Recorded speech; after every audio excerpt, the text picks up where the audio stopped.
Okay. Excellent. Welcome, Mariana. It's a great pleasure to welcome you to our DIAS virtual seminar, and we look forward to your talk. I'm going to leave it to you. Great. Well, thanks for the invitation. I'm really glad to give this talk. So what I'm going to tell you today about is this work on double copy that I've been building in the past years, which I'm calling the topologically massive double copy. And just to start with a short motivation, currently we have many experiments upcoming that are going to measure gravitational phenomena in very interesting regimes. So for example, we have more CMB measurements that require more precision for cosmological correlators in the CIDR. And we also have gravitational wave observations that now we know that actually can be related to scattering amplitudes. And we can build a Hamiltonian for this system, for example, a binary of black holes or a binary of just compact objects. This will be neutron stars. And this can be modeled just from an effective field theory and the scattering amplitudes that you will write out of it. But the precision that these experiments require actually is more than the theoretical precision that we have right now. So that tells us that both things for the CMBs, such as cosmological correlators or scattering amplitudes, we require them at higher and higher precision. So it would be great if we can actually find a way to obtain these complicated gravitational theories that are highly nonlinear in a simpler way. And moreover, this gravitational phenomena will also test gravity, not only in like general relativity predictions, but we could also know if there's anything beyond GR, such as things like massive gravity or scalar tensor theories or couplings to cosmonet.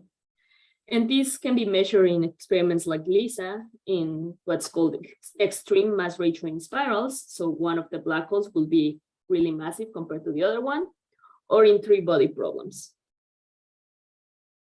So that's all just to tell you that it would be great if we have a way of doing gravitational computations to very high precision in a simpler manner. Sorry, Mariana, what did you mean by the three-body problem? Does it have to be three black holes? Yes. So there's a setting in which these scalar tensor theories can actually be detected if there's a binary of black holes orbiting a supermassive black hole. Okay, all right, interesting. Yeah, in just a short version, the problem with scalar tensor theories is that they have screening, which means that generically the fifth force cannot be seen. And it's only in specialist scenarios where you can see it. And this is one of those specialist scenarios. Okay. So as I was saying, we know that gravity is highly nonlinear, which makes S-matrix computations very hard. On the other hand, we also know that Yang-Mills is way simpler. So what I'm showing you here is just what would be the vertices that you will get for Feynman rules if you wanted to compute just any scattering amplitude in Yang-Mills. You will only have a 3-point and a 4-point vertex. And your 3-point vertex in Yang-Mills has a very simple structure. You just have your coupling strength, a factor that just determines the color, which is just a structure constant, and something that determines the kinematics. So it's just a function of momenta. And if you convert this into a scattering amplitude, this just will be dotted into polarization vectors. On the other hand, for gravity, we know that, again, it's nonlinear. You know Einstein-Hilbert action. You can expand around a Minkowski background. And what you will find is that you have an infinite number of vertices. So instead of just 3, the 2, the 3, and the 4-point vertices, you have 3, 4, 5, and so on, which makes, of course, calculations more complicated. And not only that, if you look at the 3-point function now, like the rule for the 3-point vertex for gravity, instead of being something simple like in Yang-Mills, where you just have this combination of momenta and cyclic permutations, here you have many combinations of momenta where this P3 just means permutations of like 1, 2, and 3. Oh, did you lose my screen? Yes. Yes. Yes. Okay, let me try to share that again. Sorry about that.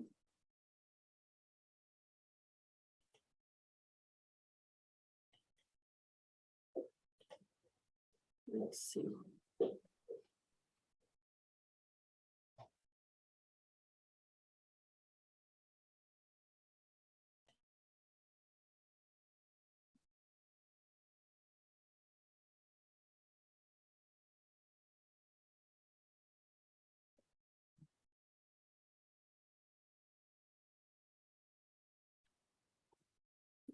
I think it's not working, so I'm just gonna share the PDF. Unfortunately, I'm not gonna be writing, I guess.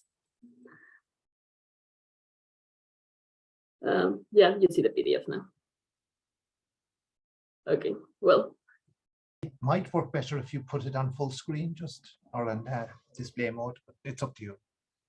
The problem is I have an issue with, I have an Okay. iPad, but a No, Windows no worries. computer. Sorry. Yeah, let's just. Okay, as long as you can see this, we're good. Yes, that looks good to me. I mean, Okay, perfect. Okay, so in gravity, you have this rule for the 2-point vertex. And in fact, if you expand this, you will end up having about 100 terms, and clearly it's more complicated. So any calculations that you do for scattering amplitudes in gravity are more involved than Yang-Mills.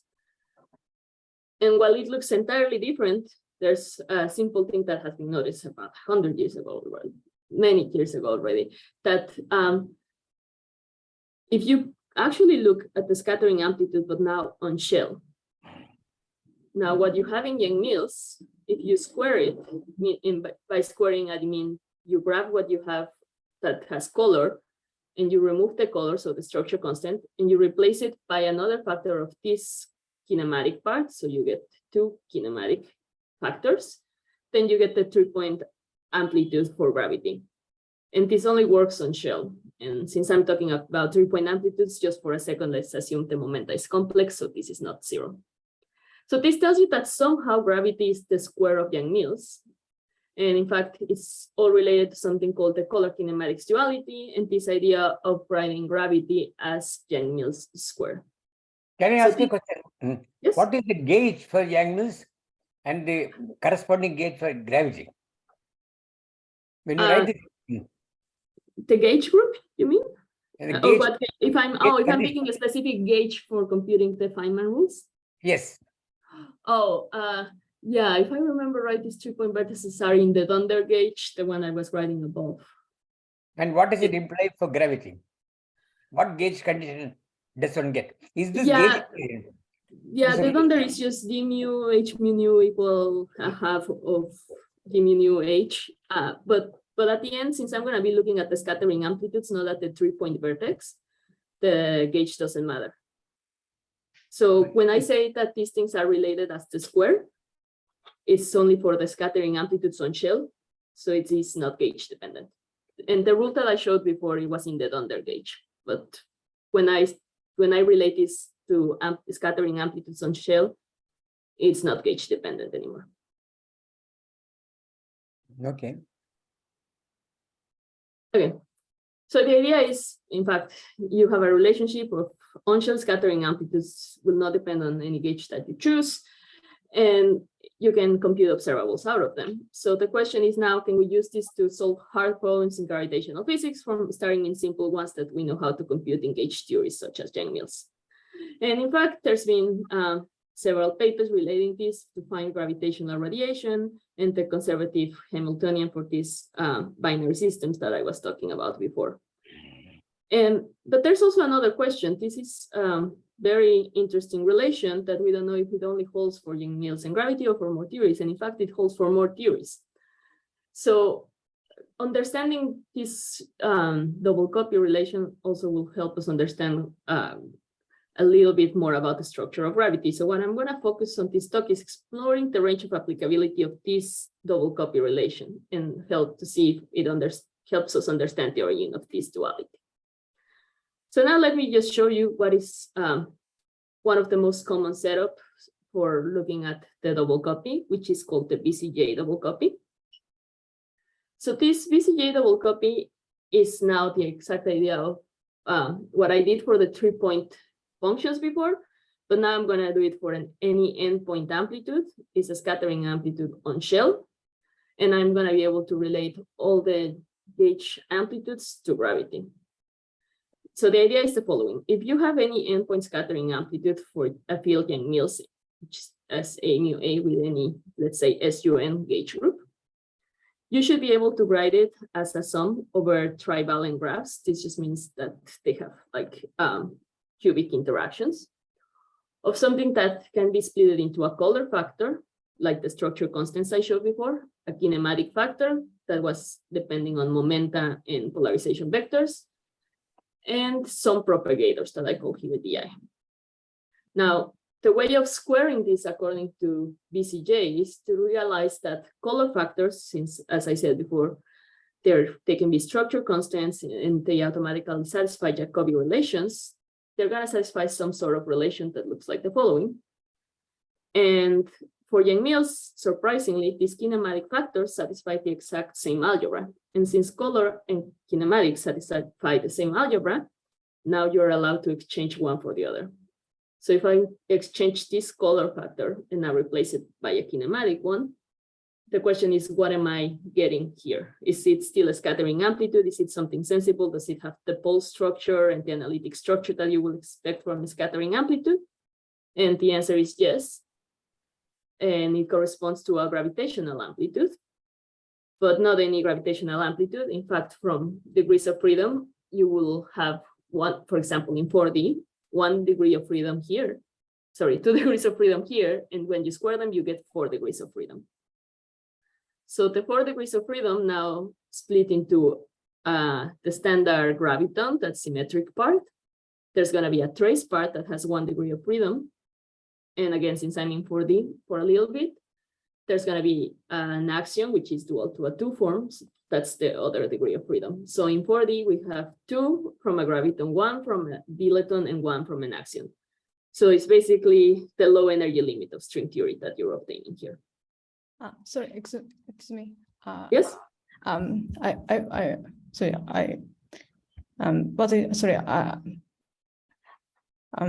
don't understand. What is the meaning of the calligraphic A and A? Sorry. Maybe you explain, but what is a Yang-Mills and MG and A pi? I couldn't hear the question. What was the question? Could I explain what Yang-Mills was? Right. A Yang-Mills is summation CI, right? What is A Yang-Mills? Oh, this Yang-Mills, this is the scattering amplitude. Sorry. Okay. And M is yeah, curly A for amplitude. It's yeah. Yeah. Okay. Thank you. Yeah. So this is an endpoint amplitude in Yang-Mills, so it has color. This will be an endpoint amplitude now in a gravitational theory that has a graviton, a dilaton, and a 2-form field. Yeah. With no color. Yeah. Okay. Thank you. Okay. So surprisingly, you can find that by doing this exchange of color to kinematics, what you had before as a scattering amplitude for Yang-Mills, now you can turn it into scattering amplitude for gravity. And you can play the same game, and instead of exchanging color for kinematics, now you exchange kinematics for color. And when you do that, now you obtain a scattering amplitude of a scalar field that is called a bi-adjoint scalar, which perhaps is not too interesting, so I'm not going to talk much about it, but just so you know about it, is a scalar field that lives in the adjoint of 2 different groups. So it has an A and A prime index for 2 different adjoint groups. So it's basically a matrix model. Or it's a matrix theory. I guess you could think about it like that, in the sense that it has 2 adjoint indices, and I guess each adjoint TA would be a matrix, but it's not exactly like, well, the matrix models that everyone uses, and it has a cubic interaction that makes your Hamiltonian be unbounded from below, so it's not amazing. It's more of a weird structure that appears as a kernel in the double copy, not a physical theory. Okay, so an interesting feature of writing the scattering amplitudes in this way is that you can see that not only doing standard gauge transformations will leave the amplitude invariant, but there's also something called generalized gauge transformations, in which you can change like what would be your kinematic numerators and now do a shift by a special function like this.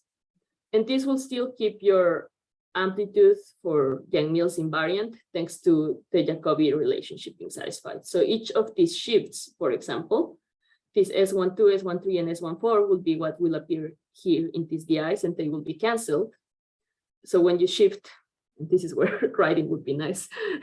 When you shift this N in here, this delta factor will be multiplied by a Ci plus Cj plus Ck, and then it will be 0. So these transformations leave this scattering amplitude invariant. So it's not only gauge transformations, but also things like field redefinitions that can be encoded in this way. Okay, and just was it a constraint on delta, or delta has no constraints. It can be any function of polarization vectors and momenta. okay?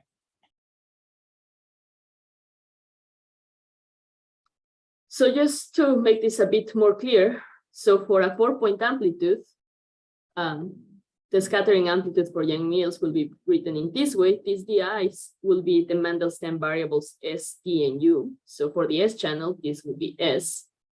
These color factors will be two structure constants. For example, again, for the S channel, this will be the corresponding structure constants. And the kinematic factor is just Lorentz invariant product of the polarization vectors, these epsilons, and the momenta.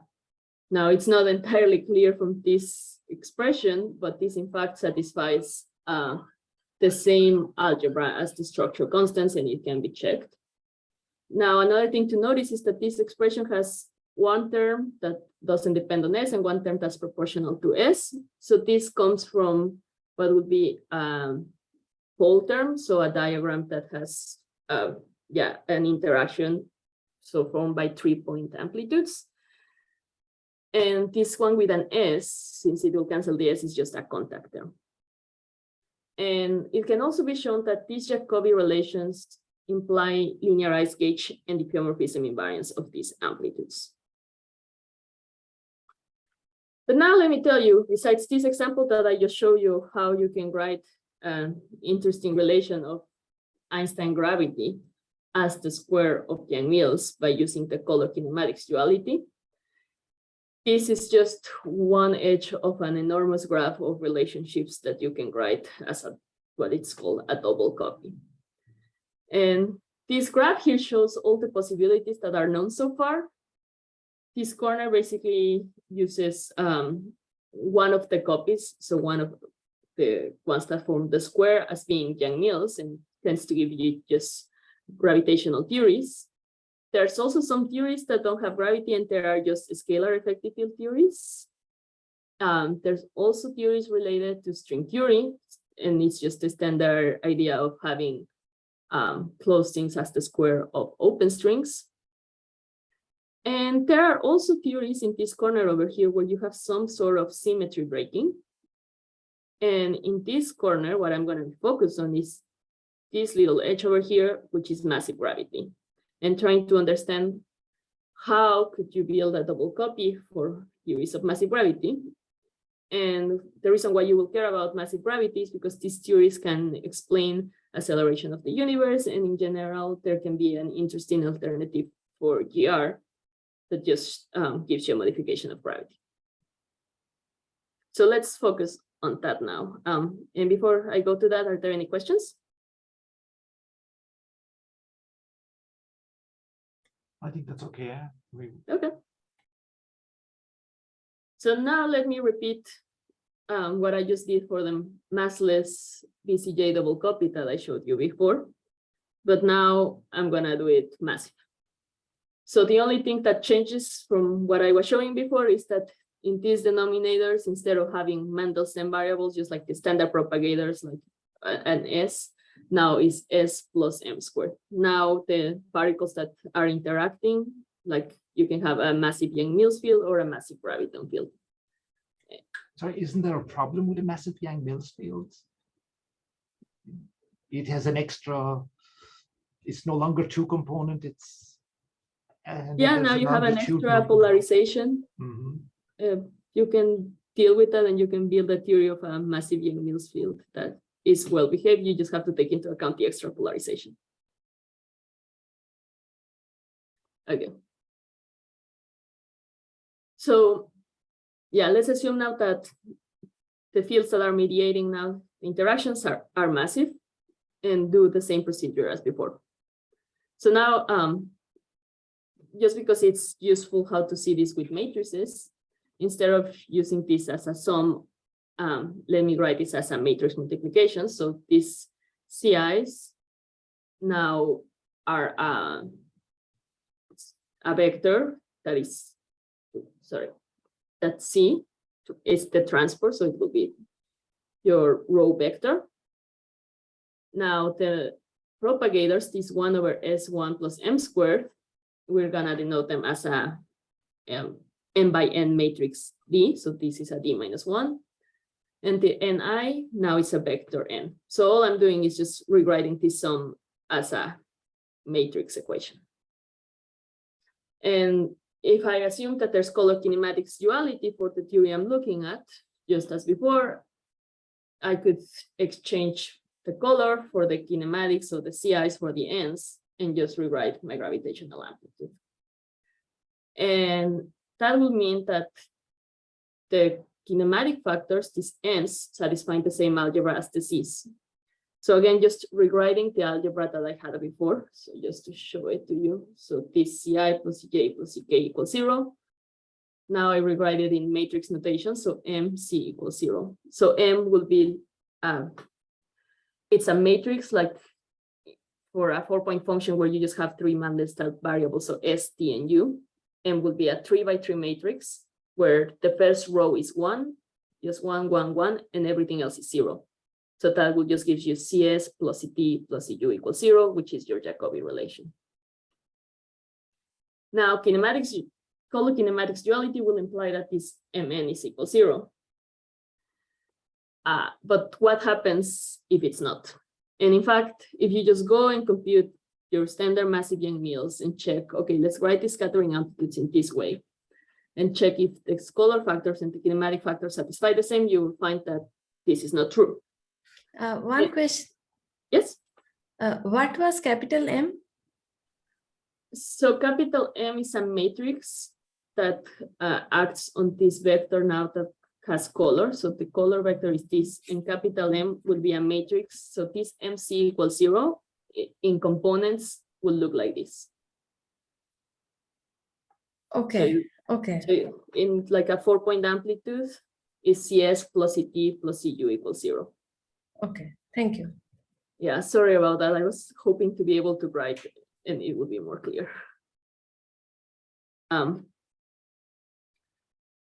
Okay, so yeah, basically just I'm using this matrix notation because it will help us see certain properties. But yeah, all the time just go back to the 4 points. So this is like a CS plus CT plus CU equals 0. So what I'm saying is, if I compute the scattering amplitudes in massive Yang-Mills, I will find that NS plus NT plus NU is not 0. And most of the times you will just say, okay, that's the end of it.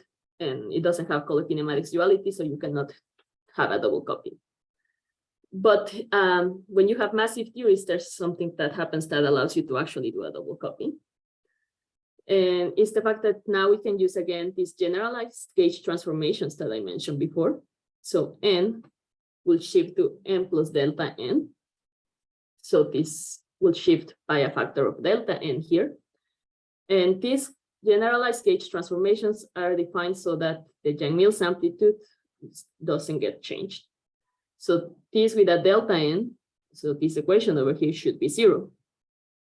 That defines my shift. So now I know my shift should be of this form. Now, if I use this shift on my,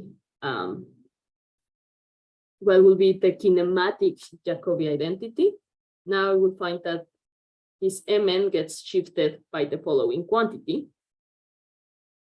In the case of mass equals 0, this quantity over here, this MDMT, is actually S plus T plus U. So when it's massless, this is 0. And there's no way that you can shift things so that you can surprisingly have color kinematics duality. But in the massive case, S plus T plus U is not 0, it's 4M squared. And then you can actually choose a delta n, so choose a shift for that leaves your Yang-Mills amplitude invariant, but shifts your kinematic factors such that now this is 0 and they satisfy now the Jacobi identity. So, okay, let's assume that we do that. And now we write these n tilde that are defined by this generalized sketch transformation. So they're shifted in this way. And remember, this is actually a matrix. When I refer to the 4-point case, it's a number, but in higher points, it will be a matrix. And if this matrix is non-zero and invertible, it seems like for any massive theory, you can just have color kinematics duality by doing this shift. Which in principle sounds a little sketchy because color kinematics duality is something special. Yes, there are many theories that satisfy it, but there are special theories. So let's do now the double copy. Let's now exchange one of these color factors by one of these kinematic numerators that actually satisfy the Jacobi relations. So now I built this double copy with an n tilde, when the n tilde again is the one that actually satisfies Jacobi and has been shifted. And in that case, you're gonna find that your amplitude in gravity will be what you will initially get with the unshifted numerators that don't satisfy Jacobi. So this n are the initial ones where mn is not 0. So mn is just Jacobi. And now it has an extra term. So this extra term over here, where it has an inverse of a matrix. And in fact, it's been seen that generically, writing an inverse of this matrix here will give rise to unphysical poles in the amplitude. So this part of the amplitude has the same poles as the Yang-Mills one. So we know where the poles are, we know the analytic structure, and everything's correct. It factorizes as it should, and it has all the properties that a scattering amplitude should have. This part will have poles at random values of your kinematics that are just unphysical. So you are getting something that's nonsense, basically. So even though it seemed like you can just build color kinematics duality for any theory, the double copy doesn't make sense. And this was actually previously observed in this paper that started doing double copy at loop order. So by the way, everything I'm doing here is 3-level. And they realized that this, which I'm going to call now violation of the Jacobi identity, if this appears in this way generically, if you don't have that the Jacobi identities are satisfied. But if your theory secretly is color kinematics duality, has color kinematics duality, these unphysical poles actually cancel with these factors and you get a sensible theory. So the question is, how do we find these sensible theories? So this was explored for the massive case here. And a simple answer for them was called the spectral condition. And this spectral condition is basically the idea of reducing the rank of this matrix that I have over here. So just to remind you, this matrix MDMT is the one that its inverse is going to appear now on the double copy. And if it has some physical poles, then you don't have a scattering amplitude that's sensible, and you cannot interpret this as a gravitational theory. So the goal is to make this something that looks like a contact term and something that is sensible and has only poles in physical values, like the masses of the particles being exchanged. So it turns out that if you reduce the rank of this matrix, which in 4 points, it means taking this matrix, which, as I said, is S plus T plus U.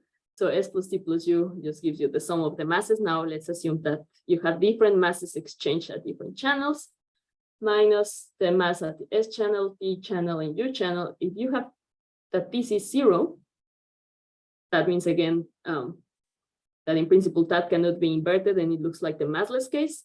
Then if you have this special relationship for the masses of the particles being exchanged, then you can have a sensible double copy, just as in the massless case.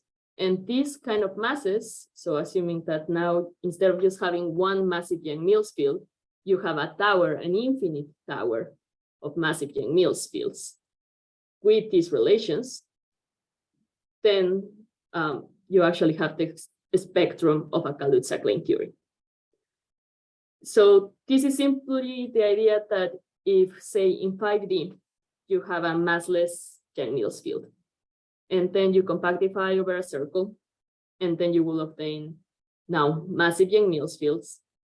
Those massive Yang-Mills fields will satisfy the color kinematics duality and will have a well-defined double copy. So the answer of how to avoid unphysical poles is spontaneous symmetry breaking. This is what most people looked at. So you start with a theory that's massless, that you know has color kinematics duality, and then you consider some sort of spontaneous symmetry breaking, just as doing a dimensional reduction of your theory, or actual spontaneous symmetry breaking in the Higgs-like sense in supergravities. And what you will find is that, yes, your massive theories now satisfy the color kinematics duality. In a sense, this is not that interesting because the origin of your color kinematics duality is in something that you already knew, that the massless have it, so it's just inherited to the massive ones in a different way.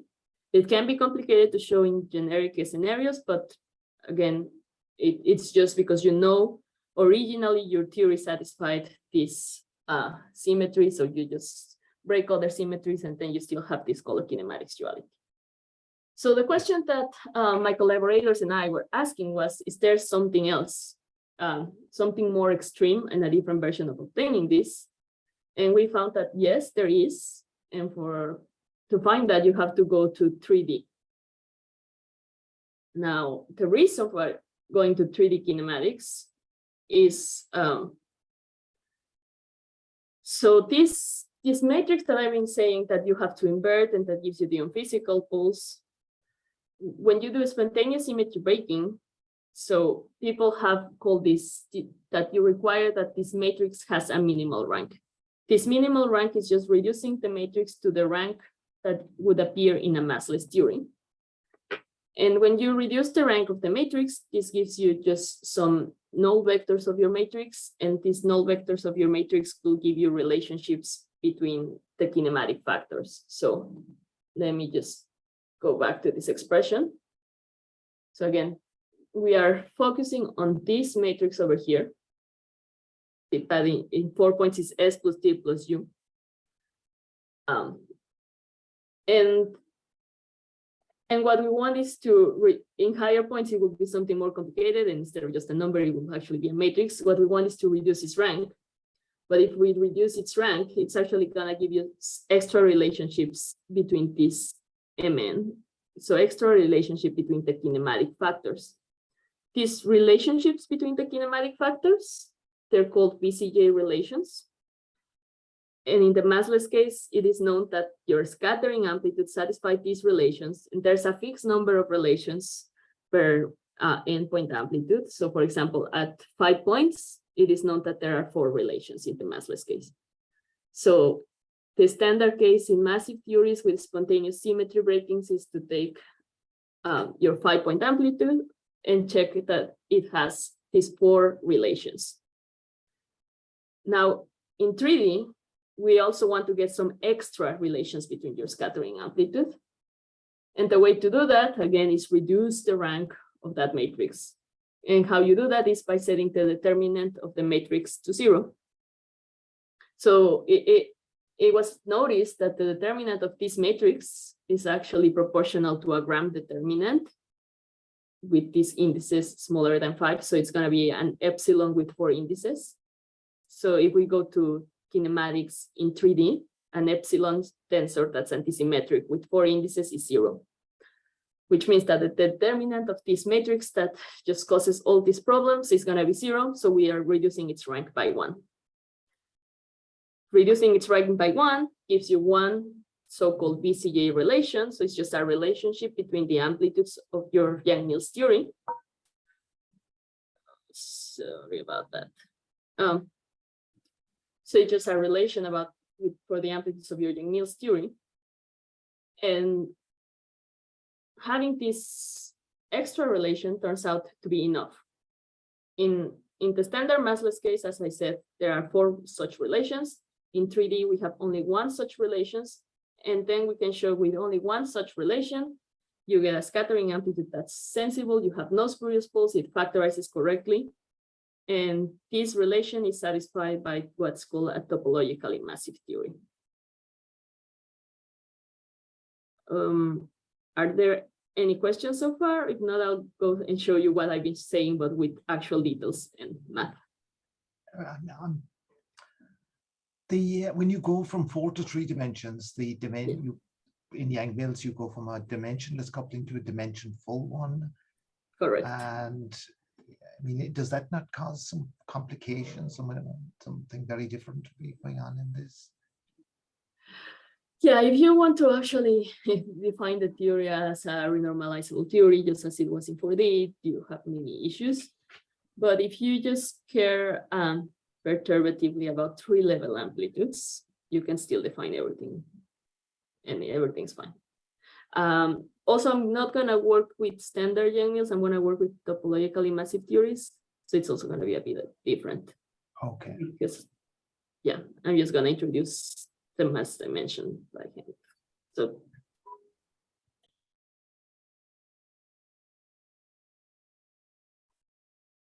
okay, so just to say this again, but showing the equations, my double copy now has the standard double copy structure plus an extra term where this annoying matrix now in 3D, its determinant will be 0 by default. No matter what theory, it will be 0. This implies that this has a Sorry, null may vector. I interrupt? Yes. I want to clarify Dengjo's question. When you go Yes. from 4 to 3, there is a scale introduced in Yes. the coupling constant. What is that scale? Okay, let me just immediately show what the theories are so we have the scale. So the theories that I'm going to be working with are going to be actually topologically massive. So I know you generically will have now this coupling G that now actually has mass dimensions, but I'm also introducing a Chern-Simons term that its level going to have dimensions of mass. So all the dimensions are going to, all the scales are going to be of the mass of the Yang-Mills field, if you want, which is the level of the Chern-Simons. So yeah, it's going to be a little different than just standard massive Yang-Mills, because it's Okay.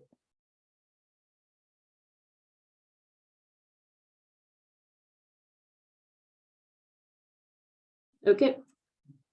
See. So yeah. Yeah, okay, see.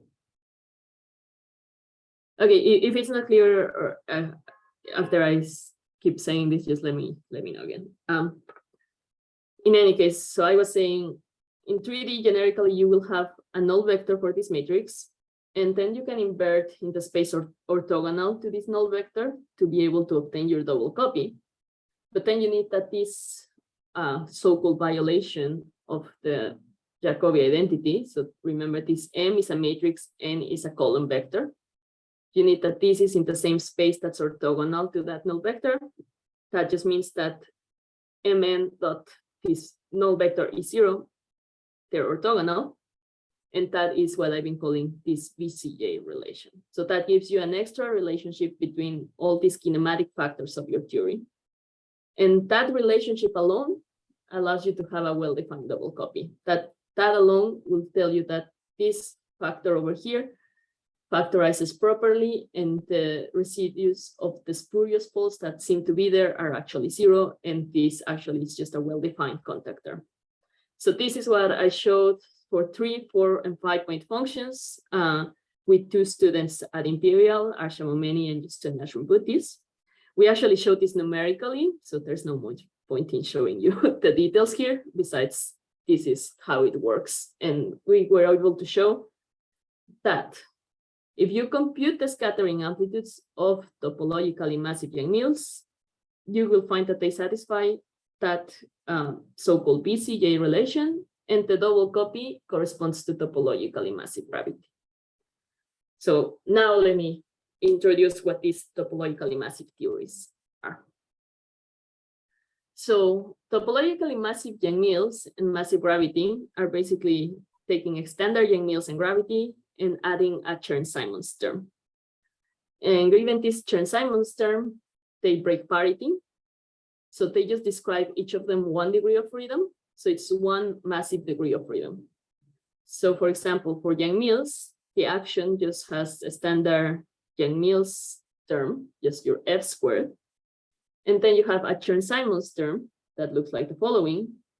So here the mass is usually what's called the level of the Chern-Simons, and it just has this interesting structure. Now, I know just from looking at this Lagrangian, this doesn't look like a mass term, but it's able to, it's not that hard to rewrite the equations of motion in a sense where you actually get a degree of freedom that's like box plus m squared a mu is equal 0 in a special gauge. And you can see that this simply has 1 massive degree of freedom for a gauge field. Now, for topologically massive gravity, it's basically the analogous. You have now, instead of your Yang-Mills, you have your Einstein. Sorry, Hilbert. just and the dimension of mass is coming from the coupling constant somehow. Is that you must?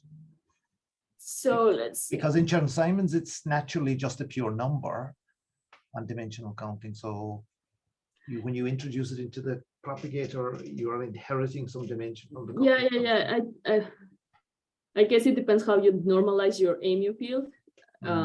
You could put this one like 1 over G here, and then the G's will appear here, and indeed the scales of the mass then will be clearly given by the coupling strength G that has now mass dimensions in the way I'm writing it, which doesn't appear with the 1 over G here. And then the G just appears in the 3-point interaction. So the G would not appear in the mass, just so we can define the mass in that way. But yes, Okay. It's not obvious what you're saying here, just because I'm basically rescaling a mu by G. But yes, so this G now has mass dimensions. The coupling strength now has mass dimensions, and they also set the dimensions of the mass over here. Otherwise, this would just be like your K, your Chern-Simons level. Right. So in terms of the Chern-Simons level, M is K G squared. Yeah.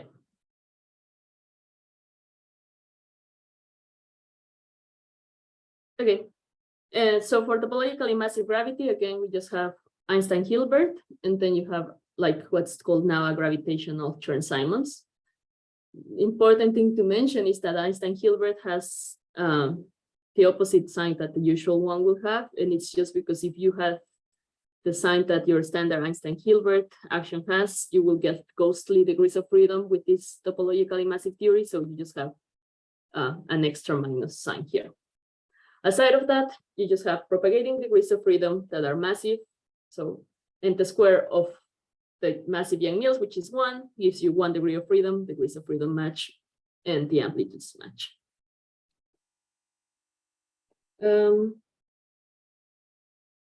So for the rest of the talk, I basically have many examples of how this relationship also holds in classical limits.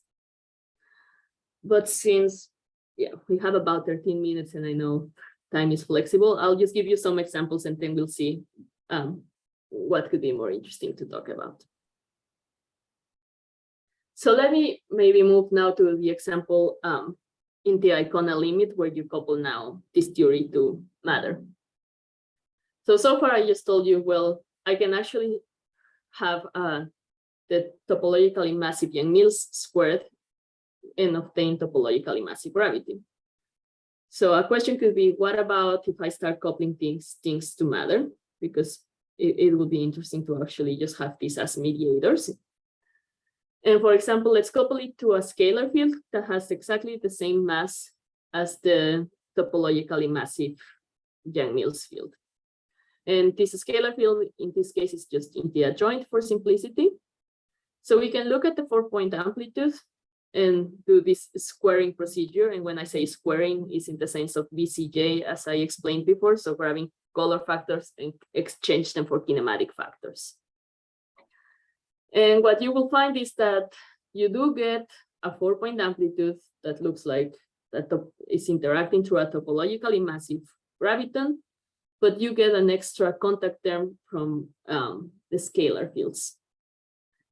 Now, this is actually not surprising, and it's perhaps expected from an embedding of these Chern-Simons theories in a supersymmetric theory. But my goal here is going to be to relate this to a classical limit to show that these theories also can be written as a double copy in some classical sense. So I want to get rid of this contact term.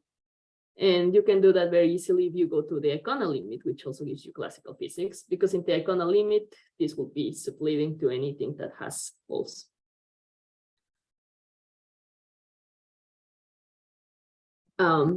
Yeah, sorry, I'm gonna skip that just in the interest of time, and I'm just gonna tell you the results. So in the Icona limit, if you're familiar with it, you basically have, I'll just stay in this. You have a limit where you take, well, this should be a t, your Mandelstam variable t, which is just the exchange of momenta, to be very small compared to the center of mass energy, which is given by S. And so it's just the high energy limit, like things are moving fast and then they're exchanging a very small momenta and just going off again. And in this limit, it is known that scattering amplitudes exponentiate at all orders in loops. So now instead of only taking 3 level, you can actually compute higher loop corrections because it's easier in this high energy limit. In the massless case, it is known that this double copy structure that I've been telling you about just at 3 level is very simple and it includes loops and at all orders. So in 4D, when you take massless case, you can just exchange something for color by the kinematics. The kinematics is just the Mandelstam variable S, and it will take your Yang-Mills amplitude to your gravitational amplitude. Now, in this massive case, this iconal amplitude is generically written after summing over all loops. And if you've seen this, this is the sum of the so-called ladder and cross ladder diagrams. So if you just imagine literally a horizontal ladder, and you can just put a lot of rungs to the ladder, all those loops sum up and can give you an exponential in what is called impact parameter space. So this B is my impact parameter between the scattering of, say, these two scalars. And Q is the exchange momenta given by this topologically massive Yang-Mills field. And there's a phase shift from when the scattering amplitudes go in and out that is given just by the 3-level scattering amplitude. Now, this 3-level scattering amplitude in the Icona limit is very simple. And it's given by the following in topologically massive. Now I'm doing electrodynamics for simplicity. So it's Q squared, just like the electric charge. Now here is the exchange, which is just what I've been saying. Now it's a massive denominator, so T minus M squared, because the T channel dominates in the high energy limit. And the kinematic part is just gonna be S and a factor 1 minus I over M square root of T. For massless case in 4D, you have the same structure except for this thing in the parentheses. If you exchange Q squared for S, you will find in the massless case that you just get gravity, and these holds are all orders because of this exponentiation. Here, for topologically massive theories, what you find is that this is not equal to the Icona limit, to the high energy limit of topologically massive gravity. And the reason is because I don't have the standard double copy. I showed you before, I have one term, which is my standard double copy, can be dominated by the T channel. And then I have another term that is actually this MN and this MDM matrix, that the inverse that I've been talking about. The inverse of that matrix at 4 points here is just 1 over M squared. So this 1 over M squared comes here. And those violations of Jacobi identities is NS plus NT plus NU, which is not 0 here. And in principle, you will expect that in the Icona limit, this one survives and this one just vanishes, but it does not. So you don't have the standard double copy relation, because this massive case where you have an extra factor, which looks like this at 4 points, actually survives in the high energy limit. So it seems that to have a double copy in the Icona limit, you actually need information outside of the Icona limit. And outside of the Icona limit means S channel and U channel. But surprisingly enough, we asked ourselves, could we still have a double copy in the classical limit, since iconal can be, if you have two particles scattering in the Icona limit, you can think of this as a scattering instead of the two of them. Just take one of them to be the background. It's in high energy limit, so it's moving really fast, so it generates a shock wave. And now the other one is a probe particle moving in this shock wave background. So basically what you have, if the iconal scattering corresponds to the scattering of one particle in a shock wave background. So the question is, if I look at shock waves, do I have a double copy relationship for shock waves? Just classical, a classical solution now of the equation of motion.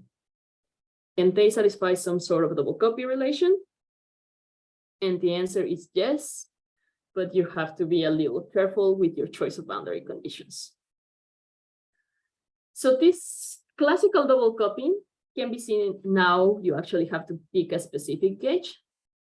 And what I'm gonna do is it's gonna be a double copy of the classical solutions. So I have my topologically massive graviton. So I will take, I can't write, but it's G mu nu equal to a Minkowski background eta mu nu plus H mu nu. So this is basically my perturbation. And there are a special set of metrics which you can write with a perturbation, so-called perturbation called K nu phi. And they're called Carrillo metrics. Now they're very special because even though this looks like you're just linearizing gravity, this is an exact solution to all orders of your equations of motion. And this is the case if this K mu is geodetic and null. So for a null and geodetic vector, a metric that looks like this will actually give you a solution to all orders of. And shock waves in topologically massive gravity and also just Einstein gravity can be written as these Carrillo metrics. And in topologically massive gravity, their solutions are the following. Here, I'm assuming that the source of my shock wave is at a coordinate y equals 0. So like in the drawing, there's source is here. At one side of the source, I have a solution that goes like e to the minus my, and the other side of the source, I have this extra term. In this side of the source would be here. We'll see that the double copy is satisfied. In this other side of the source, that's this one. This actually leads to just flat space, so nothing interesting. So there's only curvature on this side. So this is the special choice of boundary conditions that allow you to see double copy. And in some sense, it's not weird that you have to pick a gauge or boundary conditions. I'm not looking at scattering amplitudes anymore. I'm looking at these things that are gauge dependent. So not any choice of gauge, in a sense, should allow you to see a double copy relation, but there is a choice of a gauge that allows you to see this. So in gravity, I have this solution. In Yang-Mills, now I'm gonna do something similar to what I've been doing for the BCJ double copy. I'm gonna assume this phi field is like my propagator, so it stays constant. This K mu is like my kinematics, like the N that I was writing before, so I can exchange one of them for a color. So now I propose that my Yang-Mills field is A mu A, a constant color factor, Ca, one of these null vectors K mu, and I stay with phi. So if I propose this and exchange like coupling strength of gravity by coupling strength of Yang-Mills, energy here for electric charge here, I will see that in one side of the shock wave, indeed, I get the same factor and I see a double copy relation. In the other side of the shock wave, it's actually just a field strength 0, so there's nothing actually to double copy here. And just like in the BCJ double copy for amplitudes, again, I can just exchange this and get another, instead of kinematic or null vector k nu, get another color factor from another gauge group CA tilde, and now I will get a scalar field solution that again on one side satisfies this double copy relation. So it's just interesting to see that this structure for topologically massive theories not only holds for scattering amplitudes, but you can also see it. I mean, I'm just showing you here one example of a classical solution which satisfies this, that is motivated for the amplitudes, but it's actually more generic. Is there a question? Yeah, I'm wondering. So you said that it also holds for when in the non-topologically massive one. Yes. But the limit is if I take m goes to 0, it's singular. So Yeah, no, you cannot take the limit m goes to 0 of these solutions and land on the massless case. okay. You will have to write the. So it holds for the massless case, not in 3D. It holds in D larger than 4. Oh, okay. All D larger than 4. And then you can get the solutions with it's not going to be an e to the my, it's just going to be a plane wave. Well, on one side of the shock wave is going to be just a standard plane wave. The other side of the shock wave, you can make it trivial. Also, I don't have much intuition for the topologically massive gravity. The term you wrote, it's a Chern-Simons type term, but ordinary gravity in 3D, I can rewrite as a Chern-Simons term in its own right. Yes. So if I think so, is so this there are different gauge groups. yes. So if you just take Einstein-Hilbert gravity in 3D, you can rewrite it as 2 copies of a Chern-Simons with SL2R group. But what I'm doing here is just taking the Einstein-Hilbert and adding another gravitational Chern-Simons. Can I make a remark? Yes, please. Yes. First is Denjo's thing. That Witten's thing on 2+1 Chern-Simons gravity is not gravity. The metric is invertible. Whenever whatever you do, so it is not gravity, it is something else. Okay? The second question I want to ask is, it was remarked that this shift symmetry you are writing, new generalized symmetry, need not commute with change the structure constants. So that means it doesn't commute to the gauge group, standard gauge group. So what is the new set of transformations which both of them generate together? And what happens to diffuse, linearized diffuse? I'm not sure I followed the last question. Well, Sorry. you are changing. It is true. You said that FABC is changed. No, Maybe? the structure the Yes. Jacobi identity is not fulfilled after the. Yes. Yeah. So the two together do not form the original gauge group. So FABC. So this so FABC in the Yang-Mills side, they generically satisfy Jacobi identities, and form certain group. And then when the kinematic factors satisfy some sort of Jacobi identities, the group that corresponds to that algebra is not the same as the Yang-Mills one. Is that the question? No, the Jacobi identities, the FABC fulfilling Jacobi identity fixes the local gauge group. Yes. Up to central element. But if it is changed, that means that the transformation one is making is not commuting with the original gauge group. So what is the new thing that is generated together?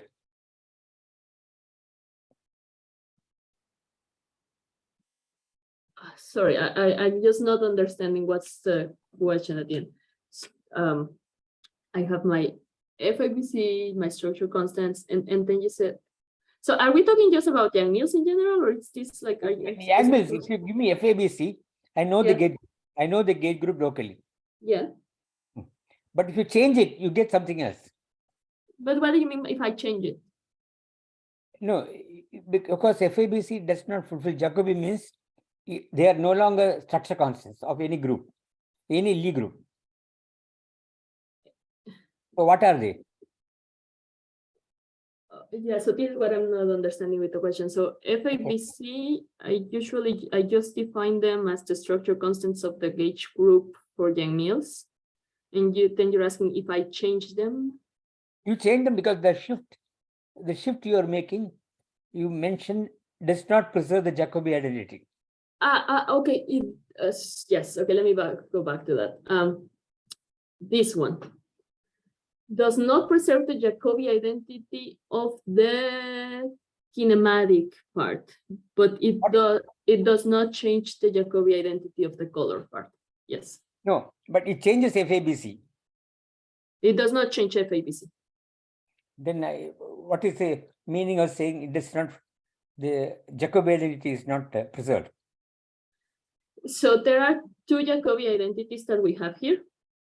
One is the Jacobi identity for the color part, which would be this M applied on C, which will be your standard CI, CJ, CK. So just your standard Jacobi identity where these are two structure constants. Then there's another Jacobi identity, which is for the ends.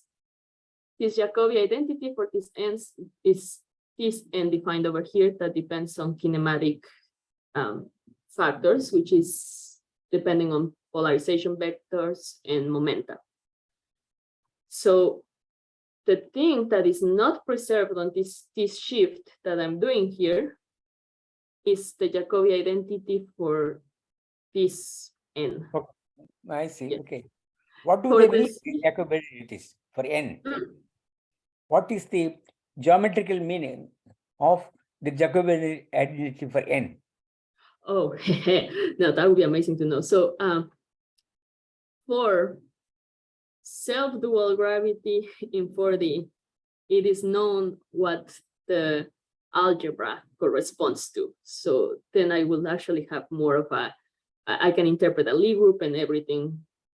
What actually, so if I want to interpret these ends at some sort of structure constants of, some algebra, just like I do in the Yang-Mills case, that would be amazing if we knew what is it's called kinematic algebra, but we don't know.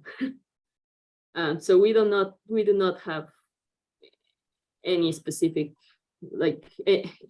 any group theoretical meaning of what actually these Jacobi identities mean in terms of an algebra. So We don't it is not the diffeomorphism group. It's not the diffeomorphism group, no. The linearized diffeomorphism group is commutative, is abelian. Yes, the linearized gauge transformations and linearized diffeomorphisms appear in a different way, and they are implied by the fact that these things are satisfied, but that's not the algebra that gives rise to this kind of structure constants. So the Chern-Simons term, there is the Chern-Simons is non-abelian Chern-Simons. So yes. In general, it will create fractional statistics and the braid group. What are they? Here. Where are we? Okay. So the Last non-abelian. Why do you put a mass term in front of here? That this is 3 form, no? ADA plus something. Okay, so it's a 3 Yeah. form, Yeah. which is We which you discussed can it. integrate. It's just a level number, Bob. It's just a level. It's just written as a mass because you can. So it has usually the called K. definition. Okay. Then this will create a Cosmodi algebra at level K. Yes. Where is it here? What is what? The Kac-Moody? Create a Cosmodi algebra at level K. Where is it here? The Kac-Moody algebra? Yes. Or fractional statistics. Yes, you can have Bayesian and fractional statistics. I'm not using any of that. The algebra that I'm using is just assuming there's a color structure that is just an SUN or a UN that satisfies standard Jacobis, but I'm not But using wouldn't they be associated with a boundary? Yeah, Wouldn't they wouldn't be associated with boundary, any boundaries in our so, system. yeah, it's a three form. So it becomes, when you integrate it, it is Yes. closed only if the boundary terms are fixed or zero, something. Okay? Yeah, otherwise, yeah.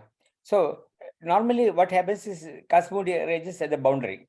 Or if you attach, put a mass term here, say, couple it to sources, the currents of the sources, we start having fractional statistics, bridge Yes. statistics. What Yes, is it? so when I just look at the scattering amplitudes, since I just assume trivial boundary conditions for my asymptotic states, I don't see any of that. So for the first part where I'm just saying, I'm just looking at scattering amplitudes in this way, there's no, it just doesn't appear because the scattering amplitudes just look locally and they just don't see that. Now, when I include external states, and I can think of these external states like I'm saying here, I put some scalars into a joint, I can think of them as sources. Then, yes, I could rewrite my equations in certain sense in a way where you will see that that source actually gets fractional statistics in when I include the source, for example, for the shock waves. Yeah. It show up in your calculations. So for the shock waves, since I'm taking the high energy limit, you don't really see it. But if I didn't take a high energy limit, so people like construct anion solutions, for example. Yes, in that case, you should be able to see it.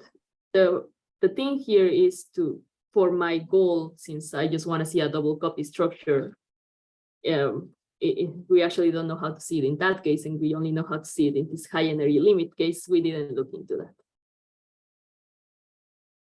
But it's more of a matter that we just don't know how to do it yet. Okay. Yeah, I just looked at the simplest structures where you actually avoid those. Okay. Adelante. Okay, well, probably given the time, I mean, I have many, many more slides that I could show you about other classical double copy relations. But perhaps let me just conclude here, and if you have any questions, I can keep answering, and I can also tell you about other classical double copy relationships. So to conclude, just a quick summary. So I started just mentioning how the double copy works, and generically you just think about it as the square of a Yang-Mills field giving rise to gravity. But I also mentioned it's not only a Yang-Mills squared equals gravity relation. In fact, it holds in string theory, it holds in the equals tree for these topologically massive theories. In theories where you have some kind of spontaneous symmetry breaking, for Kaluza claim modes, it shows you some examples of a classical solution for supersymmetric theories. And there are many questions of if it holds for other massive theories, more generic scalar EFTs, higher spins, or in the equals to. So many open questions still to answer. And let me finish with that. Thank you. Again, I don't understand. Thank you very much, Left-hand Mariana. side here, are they different space-time points or the same space-time points? Or is this just a pictorial visualization? This cross product. Yeah, is it as X and Y or X and X? I think she's working in momentum space. When I do amplitudes, I work in momentum space, but when I do classical examples like, so I showed you here, this is so-called Carrillo double copy. The squaring is with these null vectors, so it's X and X, it's at the same point.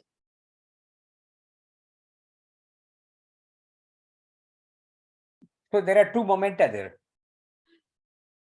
Well, to move to momentum space, I would actually just do a Fourier transform. Can you go back to the original equation? A cross A equal to A Oh, okay, so that A cross A, you shouldn't think about it as an actual cross product with a formal definition. It's just a pictorial, yeah.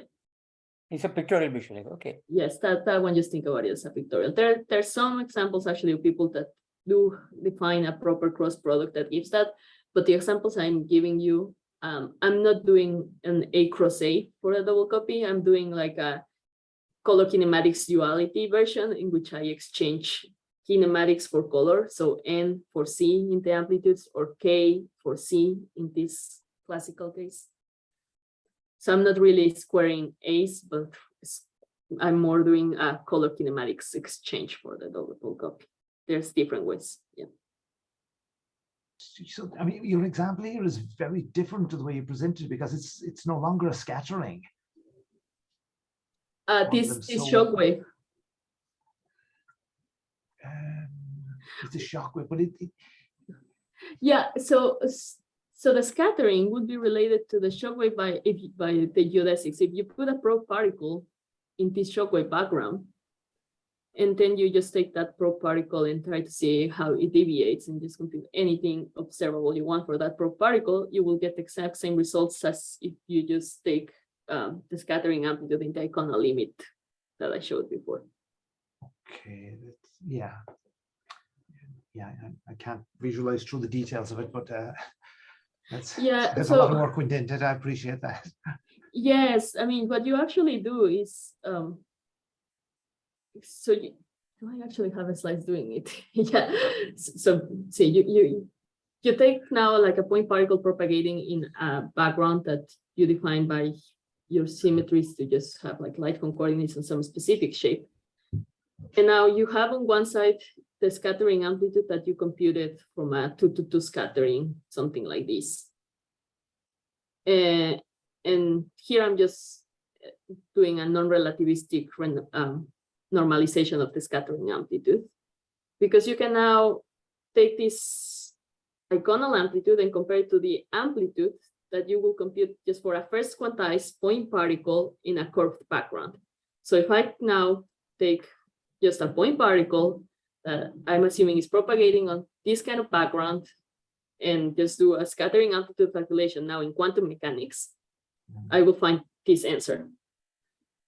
And they both match. One is first quantized problem, one is a second quantized problem, but they are defining exactly the same physical process, just the scattering of two fast moving particles. One fast moving particle basically generates the shockwave background. So you can just put a point particle moving in that shockwave background to get results, or you can just consider the 2-to-2 scattering of these highly energetic particles. Okay, I see. So at the end, you do get a relation between, oh, I know there's a double copy somehow from the scattering, and then I know how to relate this to a classical background solution. Yeah.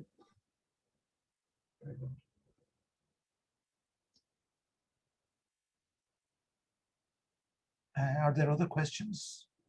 Can I ask, in the four-dimensional theory, you said there's a relation between the double copy of massive Yang-Mills and massive gravity.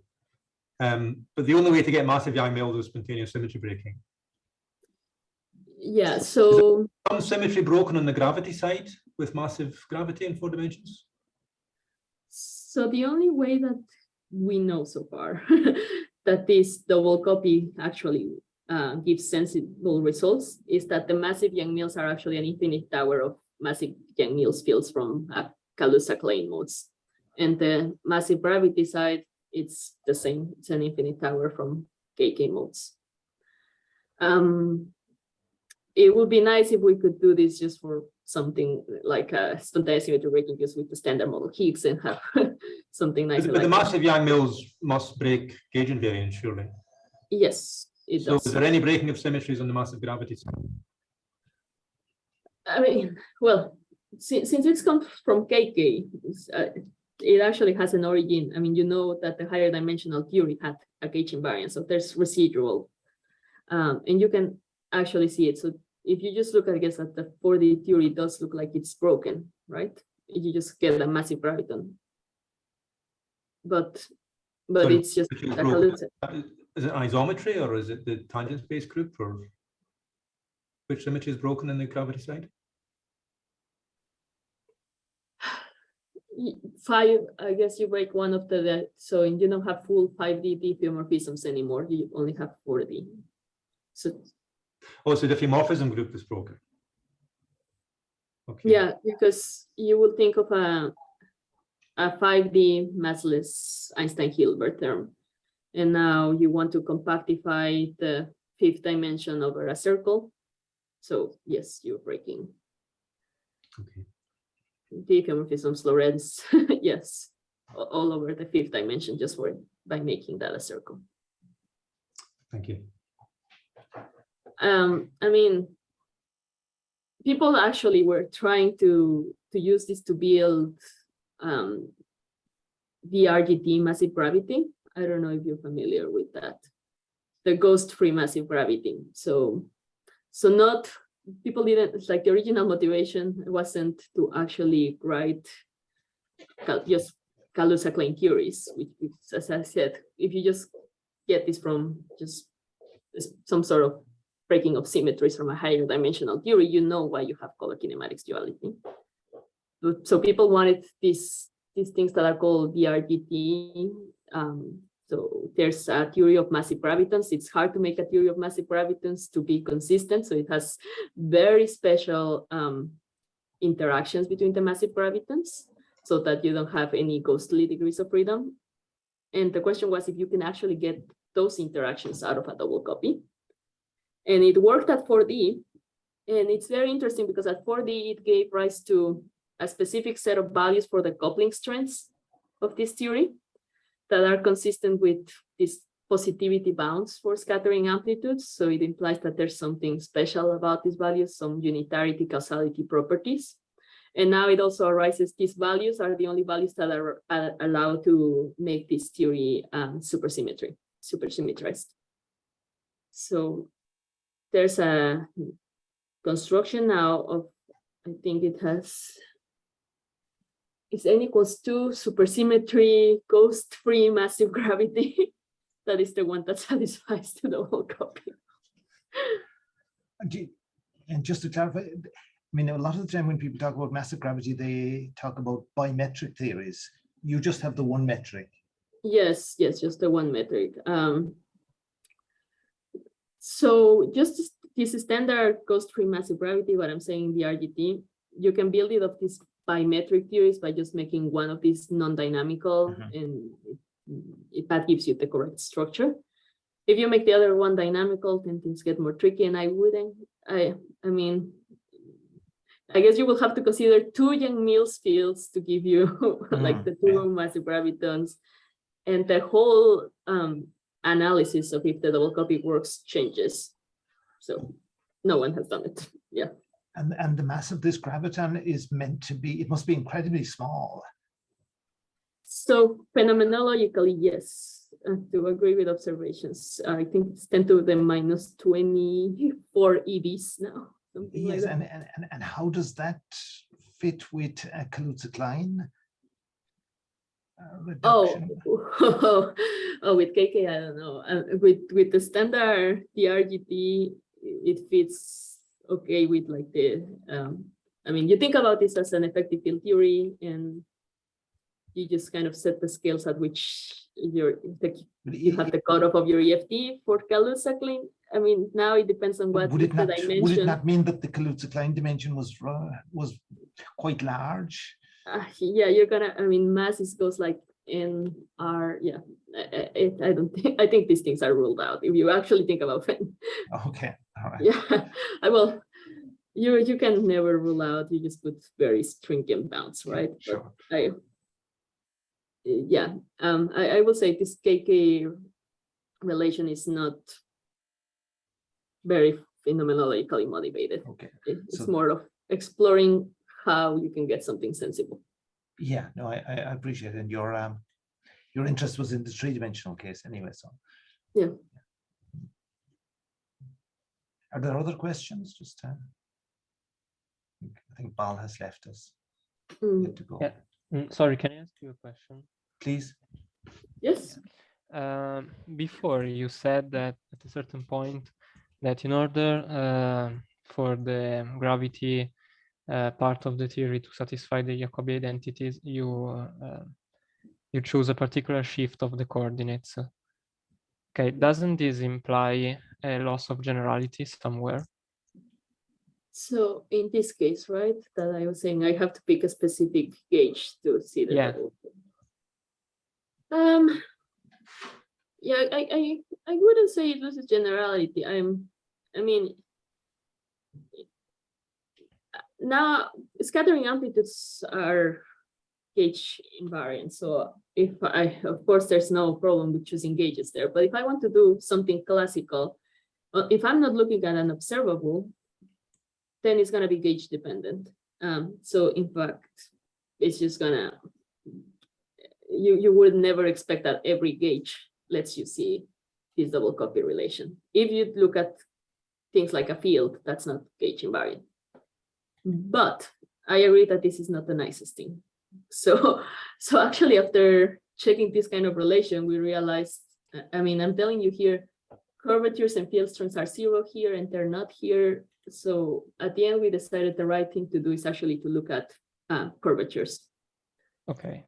And then you have to find a classical relationship between something that's called the cotton tensor, which is like the analog of the vial in 3D, and the field strengths. So at the end, you have something like the cotton tensor is the square of the dual field strength, Okay. which now doesn't depend on which On case the you just choose, and it's nicer.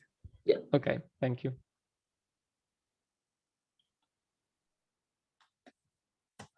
Are there other questions?